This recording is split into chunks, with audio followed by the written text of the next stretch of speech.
October 20th, 2023. This might just be my favorite day in gaming history. This day marked the release of, in my opinion, the greatest game of that year, Marvel's Spider-Man 2.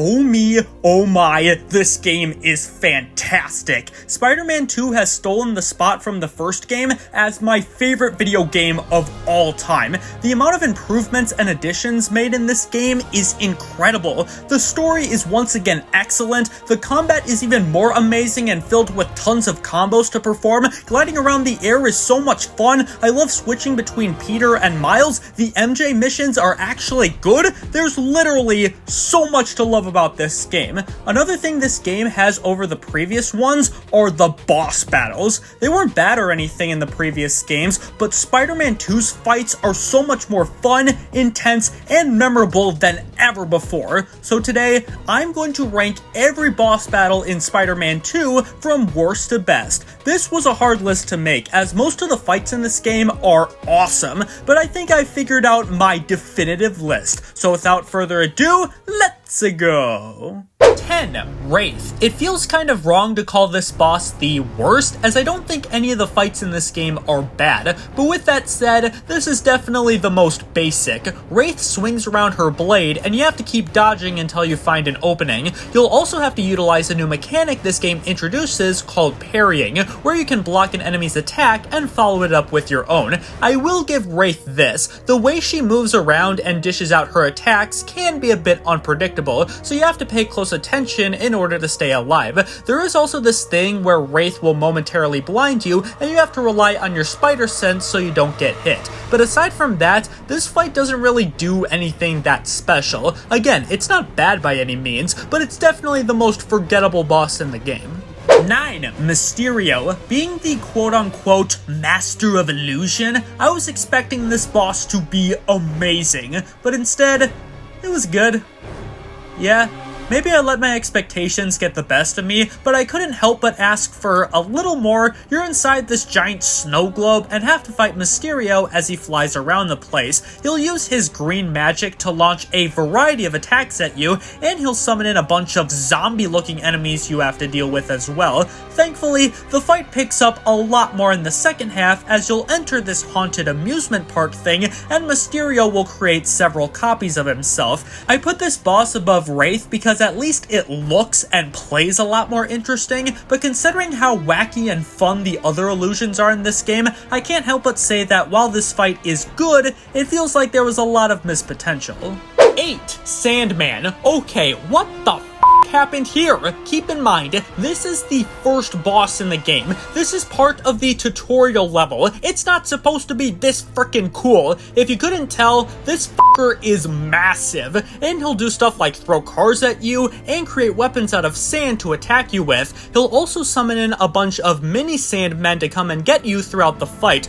To defeat Sandman, you have to utilize your webs as well as Miles' Venom abilities to slowly lower his health. This fight also introduces 2 new features in this game, those being Peter's iron arms and the new web wings, both of which are a ton of fun to use. And I absolutely love this section where you're in the middle of this sandstorm with all sorts of junk flying around, and then you finish him off with a huge lightning strike. Like, damn, this is so cool. This boss may not be that difficult, but the epic feeling you get makes it memorable as all hell. 7. Lizard. Now we're getting into the truly spectacular boss fights. This is where we get our first real taste of the symbiote, and it is glorious. The lizard unleashes tons of devastating attacks, so you have to be quick and time your hits carefully so you don't lose too much health. However, you can also unleash your own set of insane symbiote attacks that absolutely wreck Lizard up in more ways than one.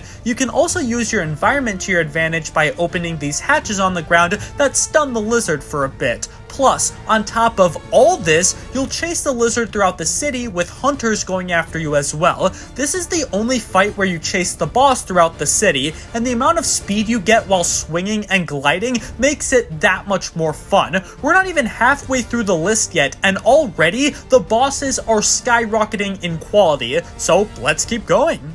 6. Mr. Negative. If you thought this guy was down and out after the first game, you'd be sadly mistaken. If anything, Mr. Negative has gotten even more powerful than he was in the first game. Not only is he equipped with a big shiny sword he'll try to cut you in half with, he'll also harness his negative energy and throw a plethora of attacks at you. And not only are the negative attacks way cooler than they were in the first game, they're also a lot more erratic and harder to dodge. Thankfully, Miles is equipped with several Venom abilities that'll help you counter Mr. Negative. Just like the Symbiote for Peter, Miles' Venom powers are a ton of fun to use and add a lot of variety to the combat, but my favorite part is at the end when Mr. Negative captures you and you have to fight several negative monsters while Miles pushes himself not to give up. It's an incredible sequence and a great way to cap off this excellent fight.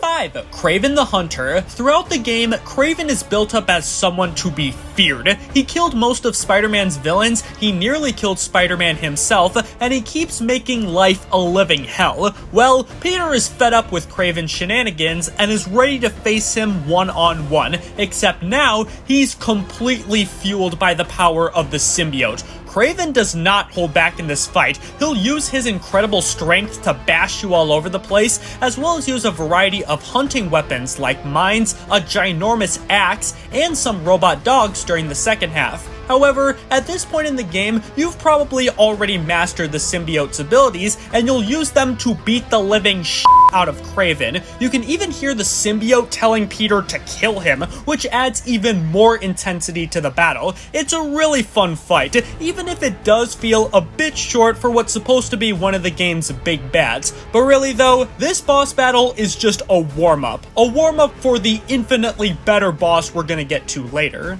4. Scream. For me, this is the most out-of-nowhere boss in the game. I knew who Scream was before playing this game, but I wasn't expecting her to actually show up, much less infecting MJ of all people. Scream is ruthless in this fight. Her attacks cause so much damage, and she throws them at you in very quick succession. Plus, the way she constantly berates Peter throughout the whole fight is just brutal. Thankfully, there are several cars and other objects scattered around that you can use to create a loud noise, which puts Scream off balance. You've also got the power of your iron arms to strike her in a variety of ways. Also, maybe it's just me, but I love the arena you fight in. There's just something about the rural setting in the pouring rain that feels weirdly refreshing. For a character not many casual fans might know, Scream has one of the coolest fights in the game, and I'm really happy about that. 3. Kraven the Hunter Times Square. Even though this isn't the #1 spot on this list, it's probably the most satisfying. Let me tell you, that section where you get to play as Venom is nothing short of magical. It may only last for about 10 minutes, but those are some of the best 10 minutes I've ever had playing a video game, and it all culminates with one more fight against Kraven. This boss isn't hard at all. I beat him in roughly 3 minutes, but the pure spectacle of it all bumps it way higher than it probably deserves. Venom's strength is on full display as you pummel Kraven from every corner of Times Square. Any tricks or gimmicks that Kraven tries to use on you are easily countered. You even have some special symbiote abilities just like Spider-Man, but now they cause way more damage. And that moment at the end when Venom bites Kraven's head off, just oh, it's so good. Like I said, everything about this fight is so satisfying, but there are still 2 boss fights that can outdo it. 2. Peter. We all knew this fight was coming at some point, but that doesn't make it any less heartbreaking. The symbiote has taken too big of a toll on Peter, so it's up to Miles to snap him out of it. You know all those symbiote abilities Peter has been using throughout the game? Yeah, well, now he's using them on you, and trust me, you do not want to be in the way when he unleashes them. Using your Venom abilities effectively is more crucial than ever, as it's the only way you'll get get in the most damage. There's also a giant bell in the middle that you can ring to distract Peter for a bit. The sheer intensity of this boss is what puts it so high on the list, but it hits even harder because Peter Parker, the person we've been playing as and have grown to care for over the course of 2 games now, has become this evil being, and it's up to you as the student to help the master. It's such a fantastic fight, one of the best I've ever faced in a video game. The only thing that would make this better is if Peter had bigger teeth. You know, kind of like... 1. Venom. I'm sorry, but Peter simply doesn't hold a candle to this monstrosity of a final boss. Our best friend Harry Osborn is too far gone, leaving us with no choice but to fight him in what is easily the toughest, most grueling fight in this entire franchise. I can't even put into words how aggressive and relentless this motherfucker is. All of his attacks cause so much damage, and the variety of attacks he throws at you is absolutely wild. He'll use his giant tendrils to slam onto the ground, he'll infect the floor with black goo, forcing you to move to a different part of the stage, and he'll even summon in other symbiotes, which are also a pain in the ass to deal with. The only chance you have to survive is using your new anti-venom abilities to weaken Venom throughout the fight. And you may notice how I said weaken and not defeat, as even when you do get rid of all of his health, all of a sudden, this guy grows a pair of wings, flies over to where Miles is, and holy shit,